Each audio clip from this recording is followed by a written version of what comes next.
여자들은 그래도 한 달에 한 번씩 생리를 하면서 그 피를 보는 거에 대해서 막 그렇게 크게 거부감이 있지는 않거든요. 근데 남자들이 이렇게 피 나오는 거 보면은 180인데 막 쓰러져.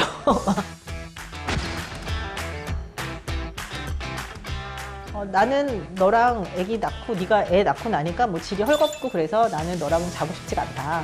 그래서 나는 뭐 바람을 핀다. 동물의 왕국에서 뭐 그냥 짐승이 새끼 낳는 것 같았어. 뭐 이런 식으로 얘기하는 그런 정말 그런 사람들도 있고.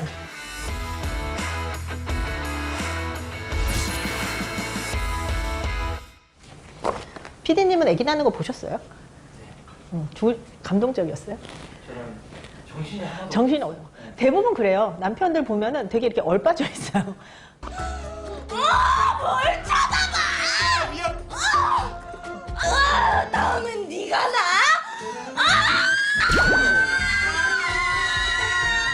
손을 잡는 순간 와 저는 참 후회를 했습니다. 꽉 잡을 거야. 저는 손이 다 뜯겨가지고요. 이 통증이 정말 심한 거구나 이게. 손을 잡아주게 손을 이렇게 주물렀어야지. 나를 꽁치지 못하게. 힘들죠. 남편이 좀 주의해야 될 것들 있으면 좀 말씀 좀 해주세요. 그러니까 거슬리지는 말아야 될 것 같아. 거슬리지 말아요. 너무 이렇게 번잡스럽게 막 한다든지 그런 거는 하지 말고, 그 다음에 이제 계속 중간에 엄마! 하고 이제 뭐 시어머니한테 너무 이렇게 일거수일투족을 뭐 보고를 한다든지 그런 거는 조금 안 하시고 그러셨으면 좋겠고, 뭐 시어머니 시누이 들어오는 거는 절대로 안 되고 근데 뭐 남편이 어디 외국에 있고 그 다음에 뭐 그렇다고 이제 뭐 들어오시거나 그러는 거는 뭐 별로 안 좋으실 것 같고, 출산한 지 얼마 안 되는 뭐 친정 언니라든지 그런 경우에 있어서는 좀 도움이 되실 것 같아요. 남편이 없는 상황이라면.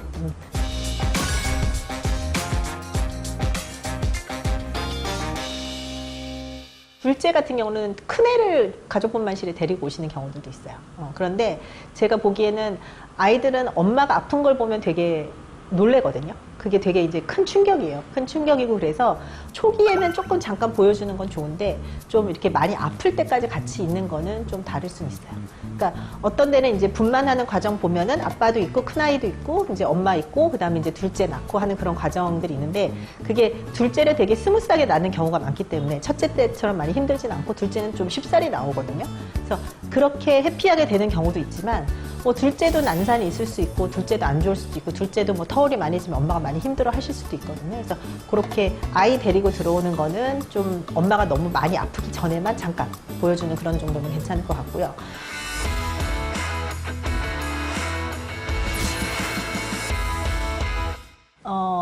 남자들이 이제 성욕이 떨어진다, 뭐 성관계를 못 하겠다라는 그런 말을 하는데, 제가 얘기했던 몇몇 남자들 같은 경우는 그것보다는 이제는 내가 함부로 하면 안 되겠다, 저 여자를. 되게 이제 나의 아이를 낳아준 되게 정말 뭐 경건하다고 그래야 돼. 뭐 하여튼 너무 소중하다는 거지. 그러니까 내가 그냥 함부로 하면 안 된다는 그런 건데, 그 말을 좀 이쁘게 못 하는 거지. 난 너랑 성관계를 못 하겠어. 이렇게 얘기하면 앞뒤 다 끊어버리고 그렇게 얘기하면 어떡해.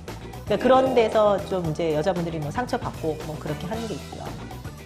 정말 이제 나쁜 놈들도 있죠. 나쁜 놈들도.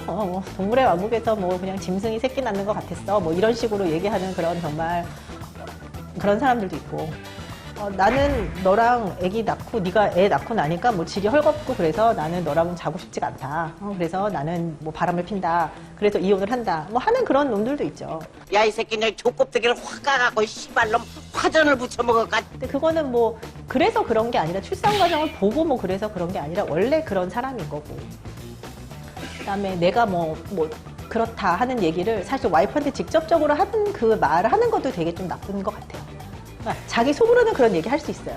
일기에 쓰세요. 너무 그러면 일기에 쓰시던지.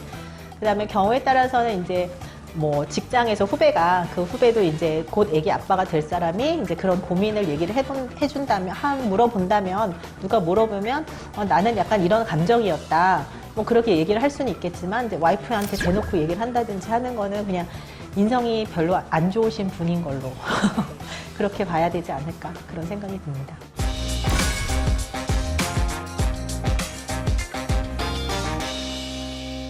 나는 내가 분만하고 내가 생각했던 그 최악의 남편 중에 한 명은 새벽 2시인가 3시인가에 분만을 했어요. 근데 아기가 좀 기형이 있었어요.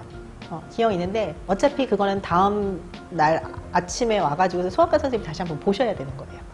그럼 어쨌든 간 산모분이 아기 낳고 나서 좀 쉬어야 되잖아. 근데 이제 2시 반에 엄마, 아빠 하고 이제 전화를 하신 거지. 그래서 그 시간에 시어머니랑 시아버지가 오셨어요. 병원으로. 그러면 산모분은 아기 낳고 나서 이제 누워있지도 못하고 그냥 거의 죄인처럼 누워있어도 옆에 시어머니랑 시아버지랑 시어머니랑 한숨 푹푹 쉬고 남편까지 셋이서 한숨을 푹푹 쉬고 있는데 아침까지 이 사람이 잠이나 잤겠냐고. 그래서 그러고 나서는 그 다음날 봤을 때 이제 뭐 너무 큰 거는 아니지만 그래도 큰 병원에서 다시 한번 보자. 그러고 나서는 결국은 뭐 9시, 10시에 소아과 선생님 모시고 나서 갔거든요. 근데 그 밤사이에 그냥 몇 시간만이라도 좀 와이프가 좀 쉬게 좀 해주지. 그래서 나는 그 남편이 정말 내가 본 옆에 들어왔던 보호자 중에서는 가장 최악이었던 것 같아요. 하고 나서. 철이 없네. 마마보이라고 해야 되나? 철이 없다고 해야 되나? 모르겠어요. 하여튼 아무 생각이 없는 것 같았어.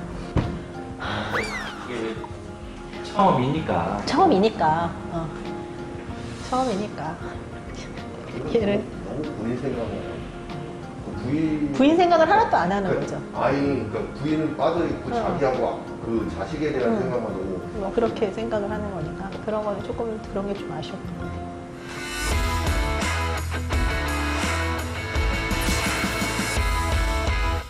제가 보기에는 의사들 중에서도 특히 요즘에 나오는 젊은 의사분들 중에서는 아기 낳는 걸 한 번도 못 보고 그냥 뭐 트레이닝이 끝나고 뭐 산부인과는 말고 산부인과 아닌 다른 과 같은 경우에는 그렇지 않을까 하는 그런 생각도 들고요. 같은 장면을 보고도 너무너무 감동을 받는 사람도 있고 같은 장면을 보고도 뭐 이상하게 생각하는 사람도 있고 그러니까 그거는 어쨌든 뭐 케바케지 어쩔 수는 없어요.